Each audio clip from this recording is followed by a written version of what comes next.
Hello everyone, over here is the facelifted version of the Volkswagen ID.3. In a moment, I'm going to tell you all where the facelifts mainly took place. But first of all, I want to tell you all about my first impression of the Volkswagen ID.3. Now, the idea, judging by the dimensions of the ID.3, was for it to be an alternative of the Volkswagen Golf. So an electric alternative of the Volkswagen Golf. It should be remarked that ever since Tesla released the first ever desirable car, the Volkswagen Group has taken strong initiatives for electric cars, and I have to confess, the Volkswagen Group did a brilliant job in this regard, and here is the evidence. Let's talk about the exterior design, guys. So overall, first impression I get is that the front has this typical ID series design, so it looks very similar to what I saw on the ID Buzz and on the ID.5, ID.4, although this sort of design reminds me of the Volkswagen Golf. And then when we approach the side of the Volkswagen ID.3, it looks very much like a Golf, except this looks a bit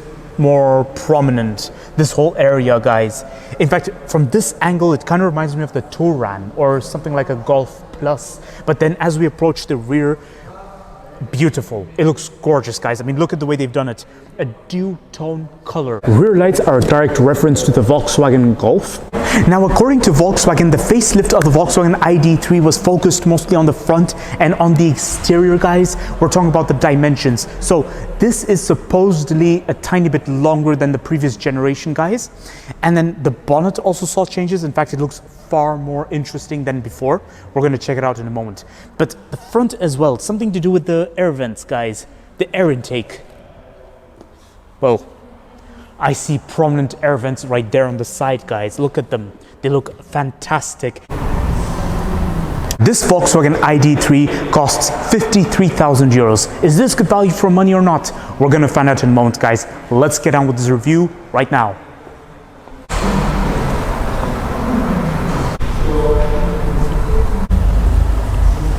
Here, electric motor of the Volkswagen ID.3 looks fantastic, but first of all, look at this metallic detail. This is the first time I see exposed metal like this. Looks fabulous. I love it. But what I don't really love is the fact that there's no additional storage space at the front, but it doesn't really matter, guys. So what matters is this is electric and it produces 150 kilowatts. That's basically almost 200 horsepower. Well, slightly more than 200 horsepower, guys, but you get the point. This is just about enough power for its price and segment. Now, just one thing I have to remark about the bonnet of this ID.3, be very careful with it. Touch this area, because if you touch this, it's a little bit sharp, guys. You can basically cut yourself, so be very careful. Just hold on to this area. Now, already something problematic I spotted is that you do not get any parking camera at all, not even for the rear, but you do get parking sensors at the front and at the rear. No blind spot monitoring, guys. Keyless entry only for the driver's side and the front passenger side, but not for the rear seats, guys. Right. The sound of the door is pretty nice, guys. But guys, upon opening and closing the door, I also noticed something rather problematic and rather alarming, especially given for Volkswagen. This entire rear door shakes every time I open and close the front door. Check this out. I'm just observing that window. See, the upper bit of this window shakes a lot every time I open and close this door.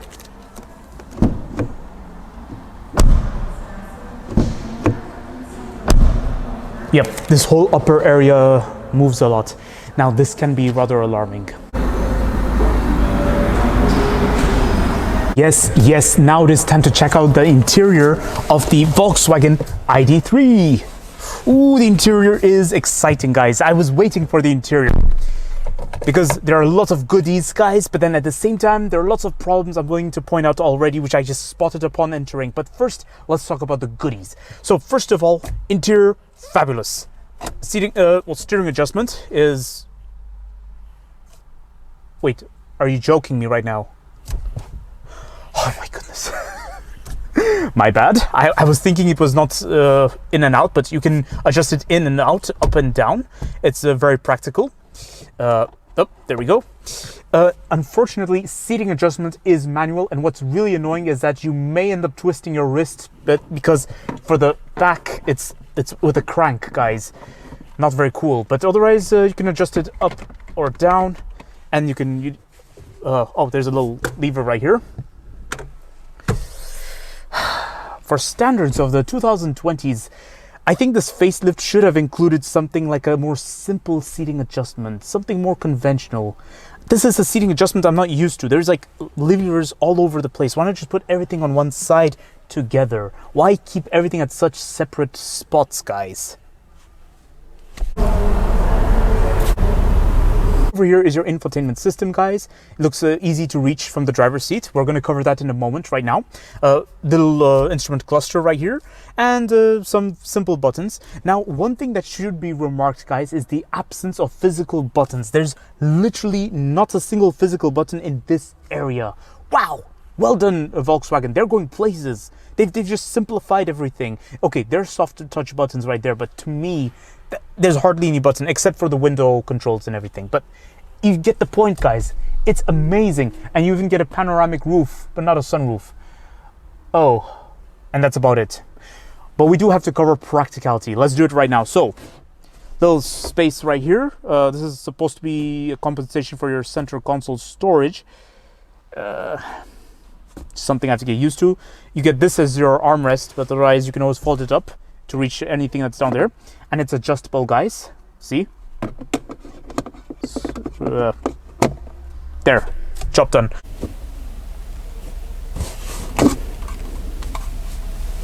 And you can fit a water bottle as well. I would not put it in there. I'd rather just put it right here where it belongs. 2 cup holders of adjustable size. Decent. And then for this area, there doesn't seem to be much going on apart from a little net right at the end over there, and leaves me to question, where should I put my phone exactly? Should I just put it right here? Now, door bin is pretty long. It goes further there. You cannot fit a big water bottle, but you can fit a small water bottle there. Decent enough. Anyways, glove box right here, guys. Oh, glove box is pretty occupied. Well, you can try using it for something. Now, one thing that's flawless about this Volkswagen ID.3 is the view outside, the visibility. Look at this. It is fantastic. I'm very impressed, guys. You can see through the pillars. The A pillar is split, which increases visibility. Now, when it comes to looks, I'm not really a fan of split A pillars because it just gives this van impression, or it reminds me of a minivan. And when getting a car of this size and segment, I prefer to be reminded of something like a Volkswagen Golf. Fabric seats look great. I like the details they've employed on them. Start-stop button is right there, guys. Same concept as I saw in the Skodas, but Volkswagen has also decided to put it. You know, it's very good they kept the infotainment system right above here so that it's easy for you to see as you're the driver, so that you can look out the window and not get distracted. Volkswagen has just simplified the instrument cluster, which is a bit... For a price of 53,000 euros, I would have expected maybe a big instrument cluster, something like the Audi virtual cockpit. But then, you all be the judge. Maybe simplicity is the key. The steering wheel looks fabulous. I like the quality of the steering wheel. I like the presentation as well. Now, everyone, the interior of the Volkswagen ID.3 is very promising, but there are problems I was going to address. First problem I really do not like, and this is something I noticed on most ID models, including the ID.4. Why did Volkswagen decide to have a system where there is a button which you have to engage specifically if you want to control the back windows? Check this out. So, let me disengage this. Up, there we go. So right now I can control. The front windows, okay? But if I want to open the back windows, I have to press this, and then this. Watch this.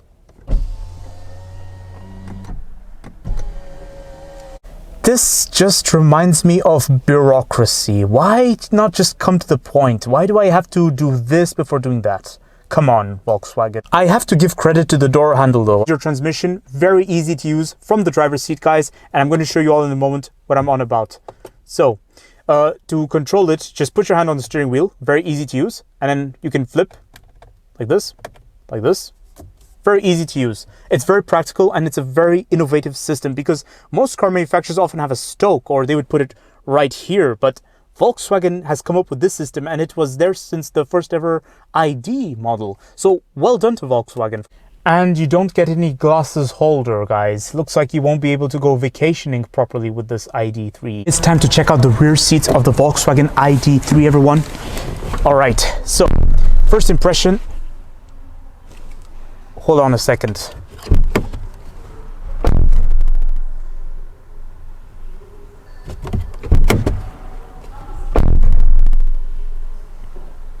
There's so much vibration coming from above. There's just so much noise, guys. What is this? Anyways, guys, let's cover the rear seats. So what I have to say is I get a lot of leg room. It's good, although it can depend on the seating adjustment of the driver. Feet room is still good. Knee room is great, guys. Plentiful. And even if it makes contact with the driver's seat or the front passenger, look, it's squidgy. Well done. Great. Although no credits earned for absence of pockets. Now where am I supposed to put my things? Otherwise, wow! Oh my god, headrest is so good, guys. The headrest is one of the squidgiest for any rear seat I've ever sat in. This is good. I like it. And I get a lot of headroom. Well done to Volkswagen for this. But it's not over. We have to cover practicality for the rear seats, guys. I'm already disappointed by the absence of rear seat pockets. But let's see if Volkswagen can strike an impression with this. Oh, you get a ski hatch right there. Well done, Volkswagen. And you get 3 cup holders. But otherwise, you can fit a water bottle in there. Oh. The front cup holder is bigger than the first one right there. Because my water bottle fits there perfectly, but... Okay, well, small detail I just noticed. Now, for a price of 53,000 euros, I'm just under the impression so much is missing. You get a nice handle, good quality, with hooks right here. Coat hooks, great, but again, where do I put, what about practicality solutions, guys? And there's only just 2 charging ports down there, and that's it. For the rest, nothing really much going on. Yeah, the door bin is good, but that's expected for its segment. Now it is time to check out the boot space of the Volkswagen ID.3. So just like other Volkswagen models, the concept is you have to open it with the badge. Okay. Like it, I really do. Now the entrance space is great, but just watch out that the rear lights, they stick out really proudly, guys.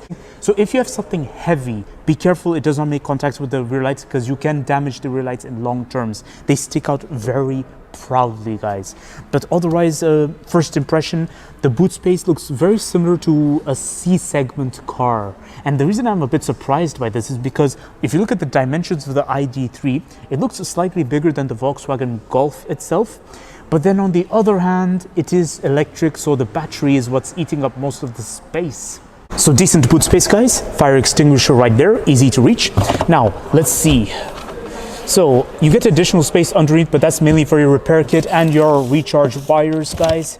Very good. Now, whether this is adjustable or not, I doubt that this floor is adjustable, but if ever you need additional storage space, just chuck everything towards the back and voila, here you go, additional storage space. And otherwise, if you leave it like this, it's still good. It's still fat space, but just watch out. There's a little ridge right here, although the plastic is durable, but yeah, still, I advise you be careful, because if you don't want to leave too much scratches in long terms. 12-volt socket right here, little hook right there, tether points right here, right there, and right there and right there. However, there's a great advantage for you all. With the rear seats folded down, first of all, I want to praise how Volkswagen has this separate area right here for your seatbelt, so that your seatbelt doesn't get stuck in between the seats. Now, secondly, with the seats folded down, you do get a flat floor space. So this means, well, whether you can move houses or not, I highly doubt that, because there's a rather narrow area right here. Look at this. This is intruding. But on the other hand, you can move luggages all the way here, and it's a flat floor space, as I just mentioned, guys.